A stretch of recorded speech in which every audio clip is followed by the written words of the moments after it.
বলার সওয়াল মুসলমানি দিবি আমি তো বাড়ি ঘরে চিনি না কোন রাস্তাতে ঢুকলাম এত জায়গা আজমগিরি এরকম রাস্তা তো দেখিনি আমি তো ফোন দিয়ে দেখি বাড়ি ঘর চিনি না কত দূর কিভাবে বাড়ি হ্যালো হ্যাঁ ভাইজান হ্যাঁ আজম ভাই আমি আজম দিকে বলতেছি ভাই ওটা আপনার ছেলে মুসলমান দিবেন হ্যাঁ আজম ভাই আমি তো বাড়ি চিনি না সোজা আসি ডানে ডানে আসি বামে বামে আসি ডানে ডানে আসি বামে ও সোজা যাবো না হ্যাঁ আজম ভাই সোজা যায় ডানে ডানে যায় সোজা আসি ডানে ডানে আসি বামে বামে আসি ডানে ডানে আসি বামে বামে হ্যাঁ আজম ভাই মসজিদ গলি দিয়ে ঢুকে তারপর 13 মাথা খেজুর গাছ 13 মাথা খেজুর গাছ ও 4 তলা বিল্ডিং আচ্ছা আচ্ছা ভাই আসতেছি আমি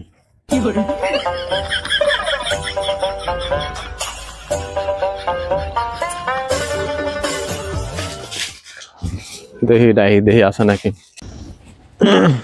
বাড়ি তো এখানে দেখা যায় তো বিল্ডিং বিল্ডিং তো লাগে এটা বর্ণনা দিছে তো দেখি তো ফোন দি দেখি হ্যাঁ ভাই ফোন দেওয়া লাগবে আমি ও আচ্ছা ভাই তো ভাই ভালোই আছেন হ্যাঁ ভাই ভালোই আছে তো ভাই আপনার সে আইটি সাল দেখো যেটা মুসলমান দিবে এসে আমার কুড়ি লেগে গেছিল এবার আর কুড়ি ভাঙার ভয় নাই টাকের বিরাইং দি বানালে শক্ত মজবুত করে লিয়াইছি তো ভাই আপনার সিলেক্ট দেখাইলে আসেন আমার সময় না আমি এবার নেপালে যাবো কি ইজলি পছন্দ দিয়ে দেবো তাড়াতাড়ি যান তাইলে আসেন এই দা তাড়াতাড়ি আরাম আইছে তাড়াতাড়ি আসতেছে আব্বা তাড়াতাড়ি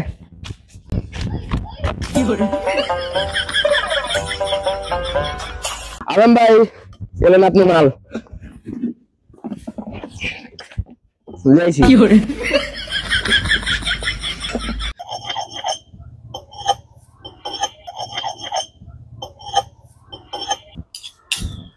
এখানে কোন দাস কি করে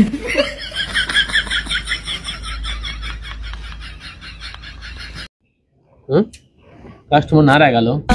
ভাই আপনার আর সওয়াল নাই আমার নেপাল যাওয়া লাগবে লিয়ে আসেন তাড়াতাড়ি দেখে ভাই সওয়াল তো আছে আর রাখেন তো ওটাও সব প্রতিবন্ধী ওরা ডাইলে আসি দাঁড়ান এখানে দা আই তো আলাম আইছে তো বলে মুসলমান দিবি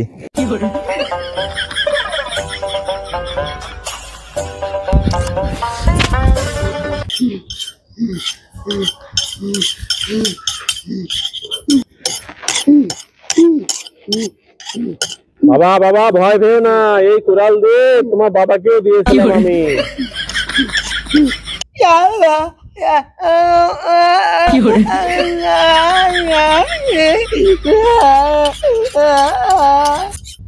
এই বেটা শালা চুপ থাক ভাই তাহলে আপনার ছেলে ধরেন আমি আবার একটু নেপাল যাবো তো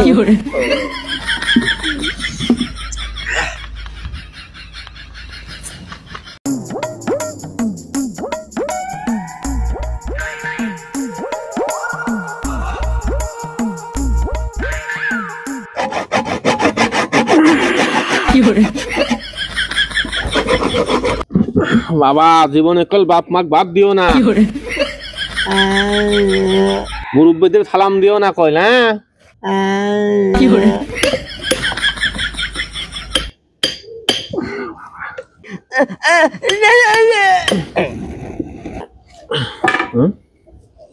বেশি ছুটি বাড়ায় মাল মশলা বাড়ায় কি করি এখন দেখ মরিছে প্রতিবন্ধী তো বেশি দিয়ে মরিছে ৭২ লাখ টাকা বেচা যাবে নি দিকে যাবো কামাইছে ভাই কামাইছে ভাই কাম হইছে ৩ টাকা ঘরে লিবেন না খাওয়ার একটু বেড রেস্ট দেন কি করতে ভাই তাড়াতাড়ি আমি কাটি করি কি কাটি ফেলাইছি আমি তো মরিয়ে গেছে নেপাল জল লাগবে নেপালে দিচ্ছি ভাই গলা লাগবে যাই